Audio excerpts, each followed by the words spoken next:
नमस्कार विद्यार्थियों, HR education के यूट्यूब चैनल पर आप सभी का एक बार फिर से हार्दिक स्वागत एवं अभिनंदन है। जैसा कि आपको थंबनेल से विदित होगा कि आज हम इस कक्षा के अंदर कक्षा 9 का अर्धवार्षिक परीक्षा 2024-25 और विज्ञान का पेपर जो आज 18 दिसंबर 2024 को संपन्न हुआ, इसका हम सॉल्यूशन करेंगे, पूरा देखेंगे किस प्रकार से आंसर हो सकते थे और आप साथ साथ में चेक कर सकते हैं कि आपके कितने % सही हो रहे हैं और आप ये भी मिलान कर लें कि आपके कितने नंबर आ सकते हैं और कौन सा गलत हुआ तो भविष्य में गलत ना हो, इसके लिए मिलान करना ज़रूरी है। तो आप चैनल पर यदि नए हैं तो चैनल को सब्सक्राइब ज़रूर करें और अपने सभी दोस्तों के पास इससे लाइव सॉल्यूशन को ज़रूर शेयर करें। तो शुरू करते हैं आज का सॉल्यूशन। जो शुरुआत में देखा जाए तो प्रश्न 1 से लेकर 28 तक एक नंबर का, 29 से 34 तक प्रत्येक प्रश्न 1.5 नंबर का और 35 से 40 तक प्रत्येक 2 नंबर का और 41 से 43 3 नंबर का और 44 और 45 प्रश्न 6 नंबर का।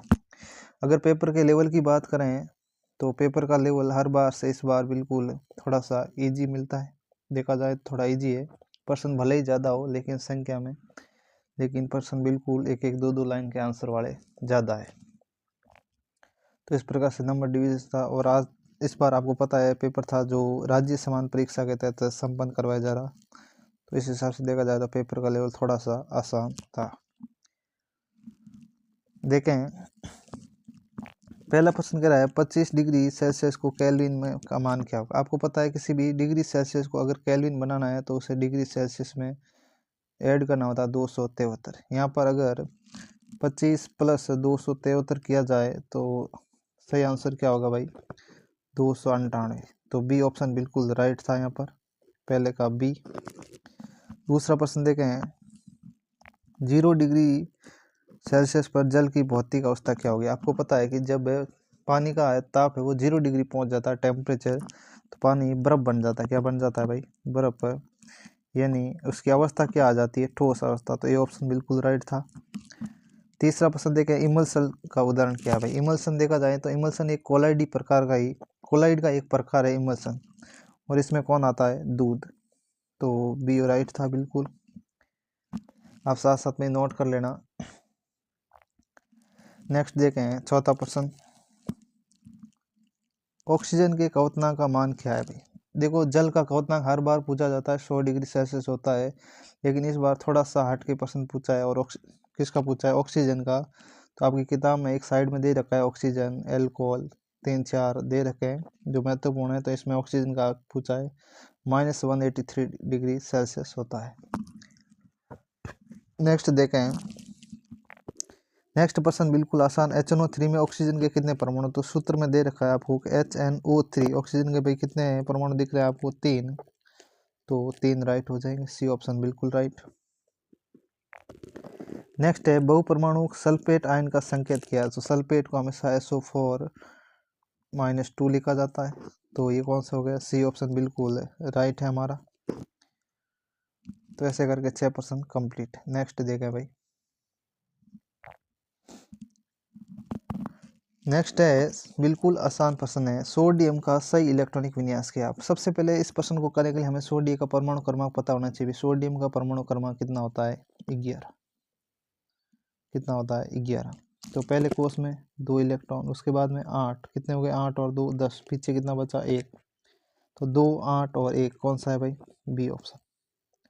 तो हमारा सही आंसर हो जाएगा बी ऑप्शन।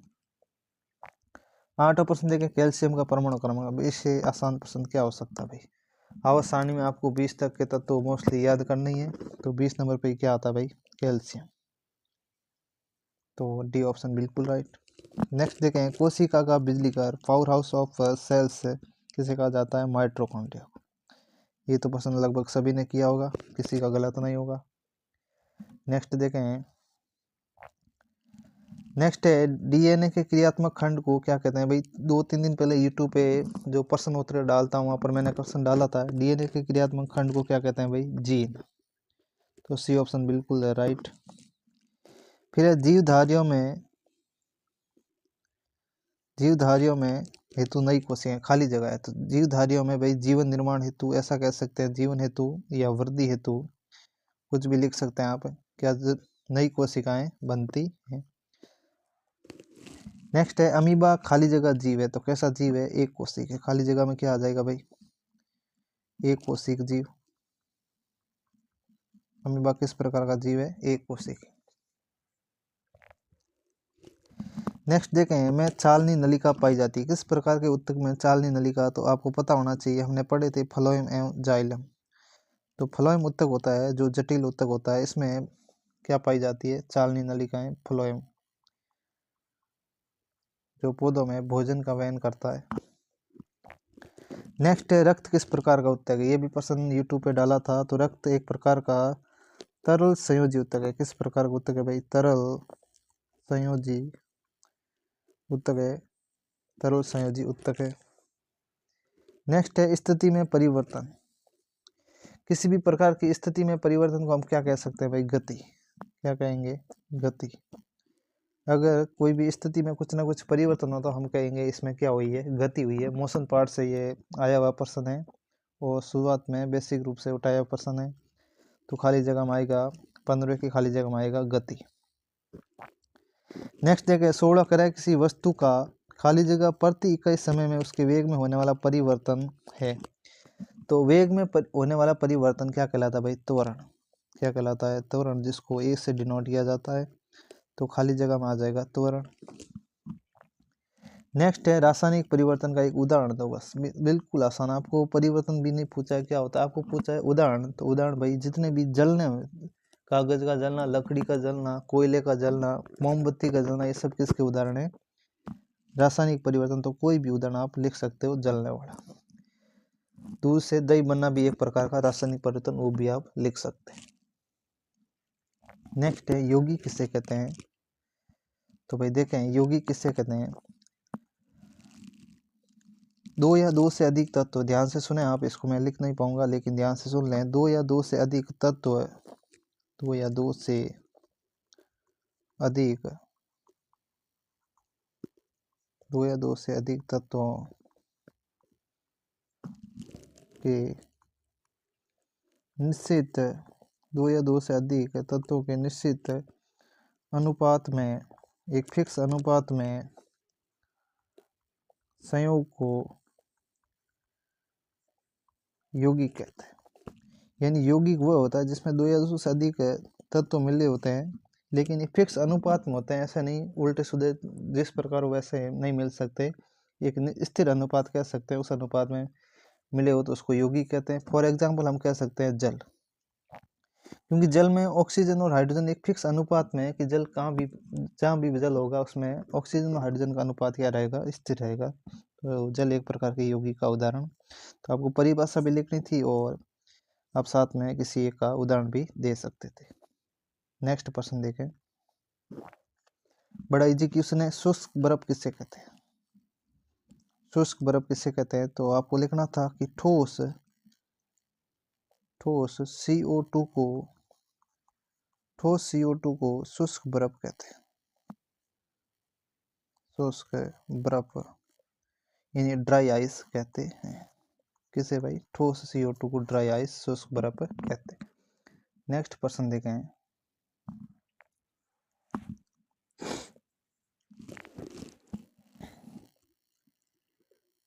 ये 1900 प्रश्न था। नेक्स्ट प्रश्न है कि लोहे की अलमारी कमरे के ताप पर ठोस है, इसका कारण दो। तो भाई लोहे की अलमारी किससे बनी है, लोहे की बनी है, पदार्थ क्या है, लोहा, और कमरे का ताप आपको पता है नॉर्मली 25 या 27 डिग्री सेल्सियस या 30 डिग्री सेल्सियस कह सकते हैं, इतना ही होता है। तो लोहे की अलमारी वो कमरे के ताप पर ठोस क्यों है, जब ठोस को द्रव बनाना हो तो इसका क्या कहलाएगा, गलना कहलाएगा। जब ये अलमारी द्रव अवस्था में कब आ जाएगी, जब इसका गलनांक है वो बराबर, इसके बराबर, गलना के बराबर ताप है। तो आपको ये लिखना था कि लोहे की अलमारी कमरे के ताप पर ठोस है क्योंकि लोहे का गलनांक कमरे के ताप से बहुत अधिक है, जिसके कारण ये ठोस है। और दूसरा कारण ये भी लिख सकते, एक कारण और लिख सकते थे, दूसरी बात इसका जो आकार है वो फिक्स है, स्थिर है। नेक्स्ट प्रश्न है, संयोजकता इलेक्ट्रॉन किसे कहते हैं। तो आप कह सकते हैं किसी परमाणु के बाह्यतम कोश में अष्टक पूर्ण करने के लिए आवश्यक इलेक्ट्रॉन को संयोजकता इलेक्ट्रॉन कह सकते हैं। अब अष्टक पूर्ण दो प्रकार से हो सकता है भाई, एक धनात्मक संयोजित इलेक्ट्रॉन हो सकता है, एक ऋणात्मक। मान लो कोई परमाणु के पास कुल 11 इलेक्ट्रॉन थे, तो पहले में 2 भर दिए और यहाँ पर 2 भर दिए, फिर उसके बाद में 8 भर दिए और एक शेष बच गया, तो एक प्लस, ये भी एक संयोजित इलेक्ट्रॉन है क्योंकि एक एक्स्ट्रा है। ये बार वाला पूर्ण करेगा तो 8 लिख ली, इसके पास इसके अंदर आ गए, इसमें भर दिए लेकिन एक बच गया, तो ये एक क्या कहलाएगा, प्लस एक संयोजकता इलेक्ट्रॉन। अगर किसी के पास मान लो 7 है या 10 है, तो पहले में 2 भर ली, मान लो 9 है, पहले में 2 भर लिए भाई, ठीक है, उसके बाद दूसरे में कितने भर लिए, 7, अब एक कम पड़ रहा है तो -1 इसका क्या हो जाएगी, संयोजकता हो जाएगी, और ये संयोजकता इलेक्ट्रॉन कहलाता है। तो किसी परमाणु के बाह्यतम कोश में अष्टक पूर्ण करने के लिए आवश्यक इलेक्ट्रॉन उसका संयोजकता इलेक्ट्रॉन कहलाता है। ये लिखना था आपको। नेक्स्ट प्रश्न देखें। नेक्स्ट प्रश्न है समपराशरी विलयन किसे कहते हैं। नेक्स्ट प्रश्न है कि समपराशरी विलयन किसे कहते हैं, तो आपको लिखना कि ऐसा विलयन जिसका प्रसरण दाब बिल्कुल प्रसरण दाब 0 हो, यानी इस प्रकार के विलयन, इसमें लिख सकते थे पॉइंट बना बना के, इस प्रकार के विलयन को इस प्रकार के विलयन में कोशिका ना ही तो फूलती है ना ही सिकुड़ती है, ठीक है ना, किसी प्रकार का परिवर्तन नहीं हो सकता है, क्योंकि दोनों का प्रसरण दाब कैसा है, बिल्कुल इक्वल है, दोनों की सांद्रता बराबर है, तो इसमें कोशिका ना तो फूलती है ना ही सिकुड़ती है। नेक्स्ट लिखें। नेक्स्ट प्रश्न है कि वेग किसे कहते हैं। बड़ा आसान प्रश्न है, तो आपको सीधा सा लिखना था कि विस्थापन में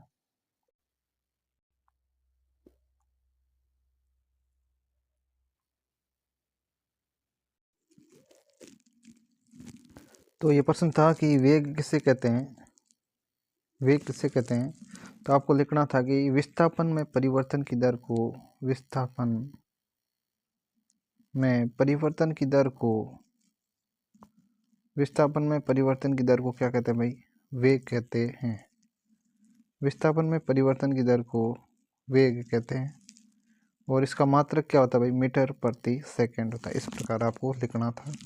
नेक्स्ट प्रश्न है गुरुत्वीय त्वरण का मान लिखो। तो गुरुत्वीय त्वरण का मान जी बराबर, आपको लिखना था गुरुत्वीय त्वरण जी बराबर 9.8 मीटर प्रति सेकंड। आपको मात्रक साथ में जरूर लिखना था। नेक्स्ट प्रश्न देखें। नेक्स्ट प्रश्न है गलनांक को परिभाषित करो। तो मेल्टिंग पॉइंट आपको बताना था कि मेल्टिंग पॉइंट क्या होता है। तो किसी भी पदार्थ का कह सकते हैं, किसी भी पदार्थ का गलनांक वह न्यूनतम ताप है, वह न्यूनतम ताप, मैं बोल रहा हूँ आप नोट कर लेना, वह न्यूनतम ताप जिस पर कोई पदार्थ ठोस अवस्था से द्रव अवस्था में परिवर्तित हो जाए, अर्थात पिघलना शुरू हो जाए, उसका गलनांक कहलाता है। नेक्स्ट देखें। टिंचर आयोडीन में विलय क्या है। तो टिंचर आयोडीन क्या होती है भाई, आयोडीन प्लस एल्कोहल, ये क्या कहलाता है, इसका विलयन कहलाता है टिंचर आयोडीन। तो यहाँ पर एल्कोहल है वो विलय की तरह कार्य करता है, यानी आयोडीन को घोलता है, तो एज ए विलय का कार्य करता है। और कम मात्रा में क्या डाली जाती है, आयोडीन। और आपको पता है कि किसी भी विलयन में जो विलय है वो हमेशा कम मात्रा में, तो यहाँ पर आयोडीन आंसर सही था बिल्कुल। आपको पूछा था विलय क्या है, तो विलय क्या है भाई, आयोडीन, तो इसका उत्तर था आयोडीन। नेक्स्ट प्रश्न देखें। नेक्स्ट प्रश्न कह रहा है हाइड्रोजन के समस्थानिकों के नाम लिखो। तो हाइड्रोजन के 3 समस्थानिक होते हैं, आपको पता है। पहला होता है, एक होता है प्रोटियम, एक का नाम है प्रोटियम, दूसरा है ड्यूटीरियम, जिसे भारी जल भी कहा जाता है, और तीसरा है ट्राइटियम। तो हाइड्रोजन के ये 3 समस्थानिकों के नाम थे प्रोटियम, ड्यूटीरियम और ट्राइटियम। ड्यूटीरियम को D2O या भारी जल भी कहा जाता है। नेक्स्ट प्रश्न है समस्थानिकों के 3 उपयोग। तो समस्थानिकों आपकी किताब में 5-7 उपयोग दे रखे हैं, कोई भी 3 उपयोग लिखने थे।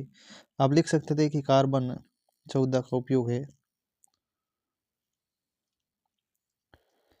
इसका उपयोग कार्बन 12, इसका उपयोग कार्बन डेटिंग पद्धति में किया जाता है, यानी चट्टानों की आयु ज्ञात करने में किया जाता है। आप ऐसा सीधा लिख सकते थे 12 वगैरह ना लिखे कि कार्बन के समस्थानिक का उपयोग चट्टानों की आयु ज्ञात करने में। एक समस्थानिक होता है यूरेनियम 231 का उपयोग नाभिकीय भट्टी में या परमाणु भट्टी में ईंधन के रूप में किया जाता है। और एक और लिख सकते थे कि जो कोबाल्ट होता है इसका उपयोग कैंसर का इलाज करने में किया जाता है। तो ये हो गए इसके 3 उपयोग। पहला कार्बन का उपयोग, कार्बन के समस्थानिक का उपयोग चट्टानों की आयु ज्ञात करने में। यूरेनियम का उपयोग, यूरेनियम के समस्थानिक का उपयोग परमाणु भट्टी में ईंधन के रूप में। और तीसरा कोबाल्ट के समस्थानिक का उपयोग कैंसर का इलाज करने में। ये 3 लिख सकते थे। नेक्स्ट प्रश्न देखें। नेक्स्ट प्रश्न है चाल व वेग में अंतर बताओ। तो आपको चाल व वेग में अंतर बताना, एक साइड में आपको चाल लिखनी थी, चाल, और एक साइड में वेग। तो आपको पता है चाल क्या है, इकाई समय में तय की गई दूरी को क्या कहते हैं चाल, और इकाई समय में या ऐसा कह सकते हैं विस्थापन में परिवर्तन की दर को क्या कहते हैं वेग कहते हैं।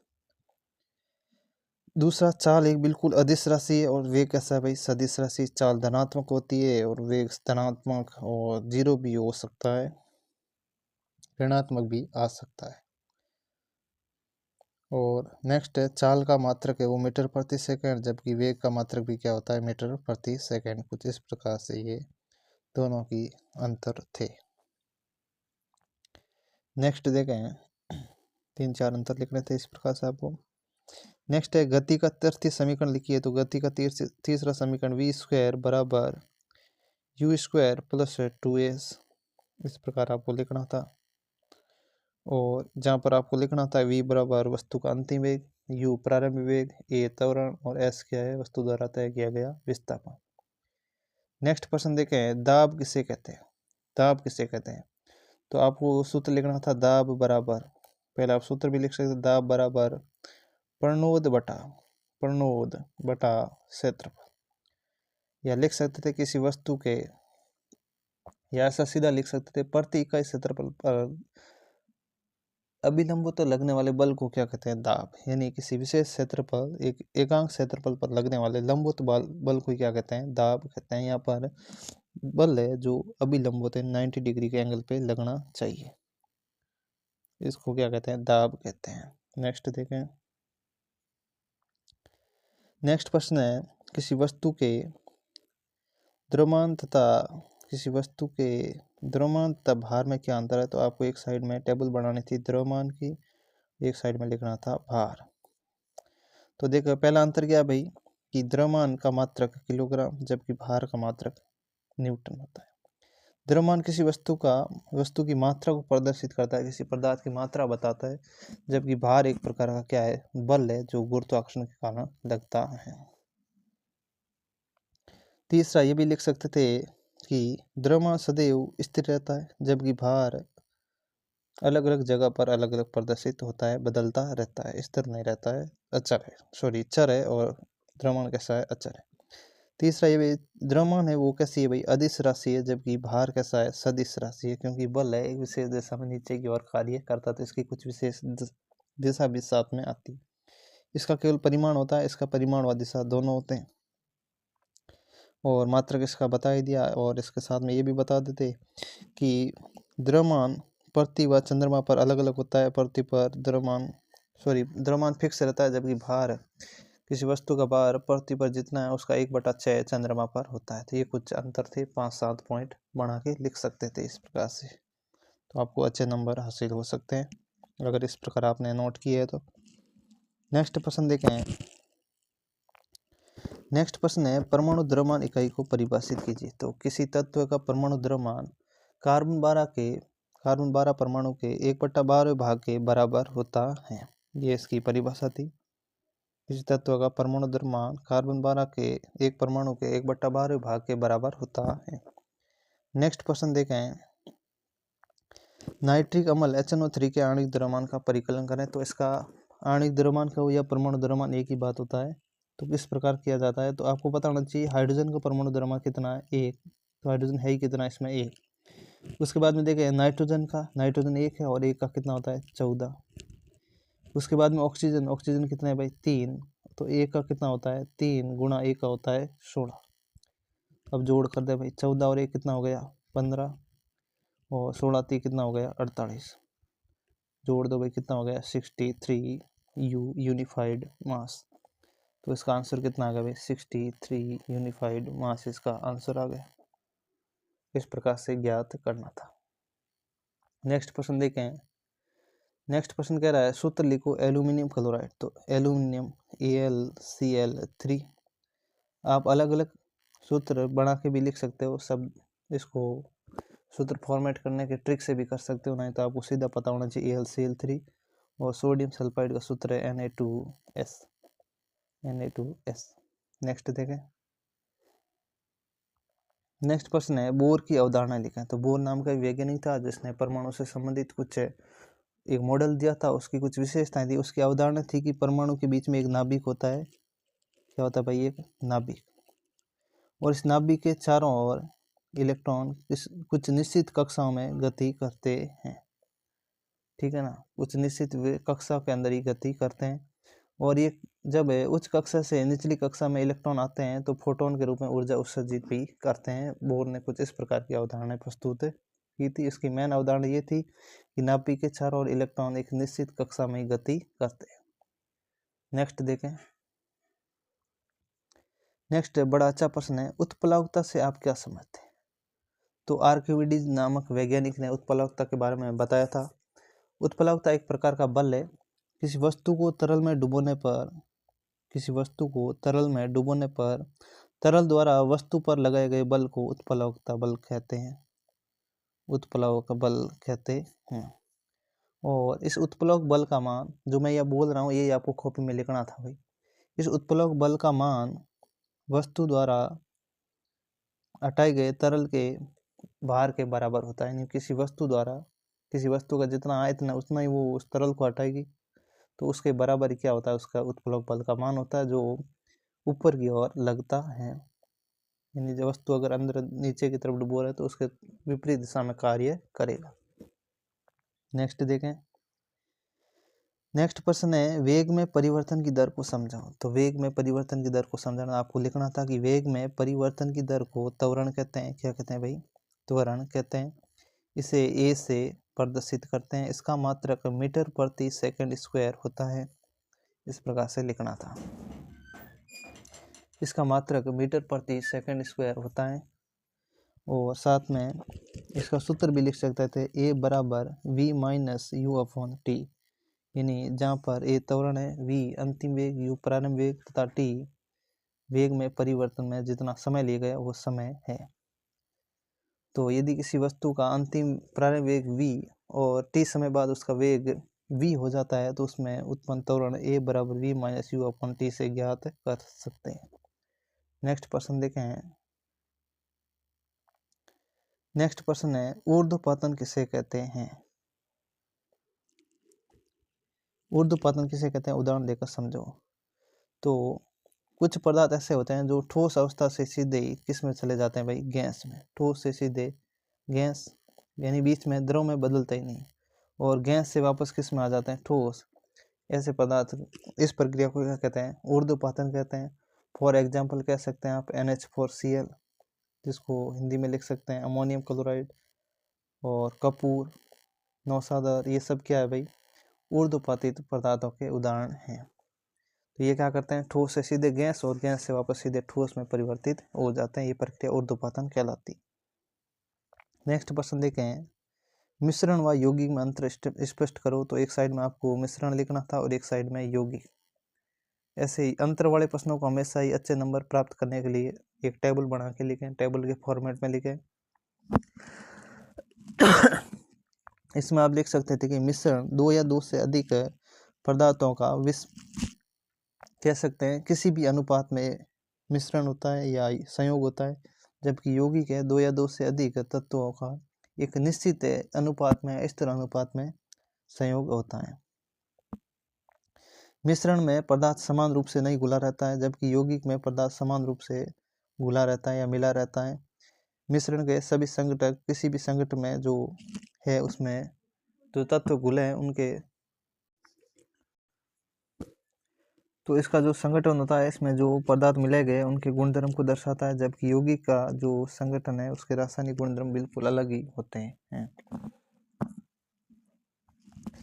मिश्रण है इसको जो इसमें जो भी पदार्थ मिलाए गए हैं इनको भौतिक विधियों द्वारा पृथक किया जा सकता है, जबकि यौगिक में जो भी मिलाए गए इनको भौतिक विधियों द्वारा पृथक नहीं किया जा सकता। फॉर एग्जाम्पल मिश्रण में लिख सकते थे आपकी जल व नमक का मिश्रण, और यौगिक में आप लिख सकते थे जल। जल एक खुद क्या है, यौगिक है। नेक्स्ट प्रश्न देखें। नेक्स्ट प्रश्न है पादप कोशिका का नामांकित चित्र बनाओ, और ये प्रश्न भी कितने नंबर का भाई, 3 नंबर का था। तो इसमें आपको एक पादप कोशिका का नामांकित चित्र बनाना था, और आगे से भी ध्यान रखें पादप कोशिका और जंतु कोशिका बड़े महत्वपूर्ण चित्र हैं, तो आपको इसमें पादप कोशिका का चित्र बनाना था, उसको नामांकन करना जरूरी था, सिर्फ चित्र बनाने से कुछ नहीं, नामांकन जरूरी था। नेक्स्ट है न्यूरॉन यानी तंत्रिका कोशिका का नामांकित चित्र बनाएं, तो इसमें न्यूरॉन का आपको नामांकित चित्र बनाना था, सिर्फ चित्र बनाने से कुछ नहीं, इसमें भी नामांकन जरूरी था। यहाँ से इस प्रकार एक्सॉन वगैरह, डेंड्रोइट वगैरह, और ये सेंट्रो, इसका सेंट्रो हो गया, केंद्रक हो गया, इसका केंद्र का, और ये हो गई द्रुमिका, ये सब कुछ बनाना था। नेक्स्ट प्रश्न है कोलाइड के गुणधर्म लिखो। तो आपको पता होना चाहिए कोलाइड एक प्रकार का, इस प्रकार का मिश्रण है जो हमें समांगी प्रतीत होता है, लेकिन एक्चुअल में होता कैसा है, विषमांगी होता है। कोलाइड प्रकाश की जो किरण है इसके प्रकाश के कणों को फैला देता है, यानी टिंडल प्रभाव प्रदर्शित करता है। कोलाइड है इसको भौतिक विधियों द्वारा पृथक नहीं किया जा सकता, इसके लिए कौन सी विधि लगाई जाती है, अपकेंद्रीकरण विधि लगाई जाती है। इस विधि से आप इसको पृथक कर सकते हैं। कोलाइड है जो कैसा है भाई, स्थिर विलयन है, यानी अगर इसको हिलाते नहीं है, थोड़ी देर छोड़ देते हैं, इसके कण नीचे नहीं बैठते हैं, समान रूप से घुले रहते हैं। फॉर एग्जाम्पल इसमें आप ले सकते थे एग्जाम्पल के लिए दूध, स्याही, ये सब क्या है, कोलाइड के एग्जाम्पल हैं।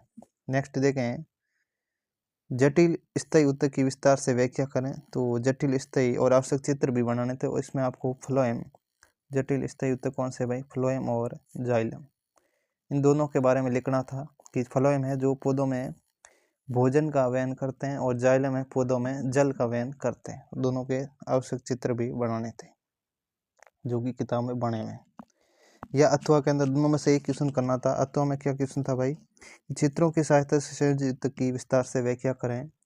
संयोजी उत्तक जो कि मेरिस्मेटिक विभाज्य उत्तक के प्रकार होते हैं, तो उनकी विस्तार से व्याख्या करनी थी। अलग अलग पेशी उत्तक, संयोजी उत्तक है, और लिंगामेंट, टेंडन जो भी है, अस्थि को अस्थि से जोड़ने वाला लिंगामेंट होता है, अस्थि को मांसपेशी से जोड़ने वाला टेंडन होता है, इनको आपको बताना था। नेक्स्ट और आज की पेपर का लास्ट प्रश्न था, ये भी अथवा में।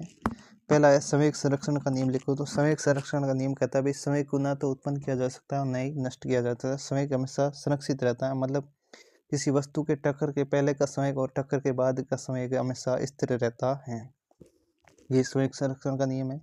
इन्हें आप कह सकते हैं कि m1 v1 plus m2 v2 बराबर क्या होता है, 0, यानी फिक्स स्थिर रहता है।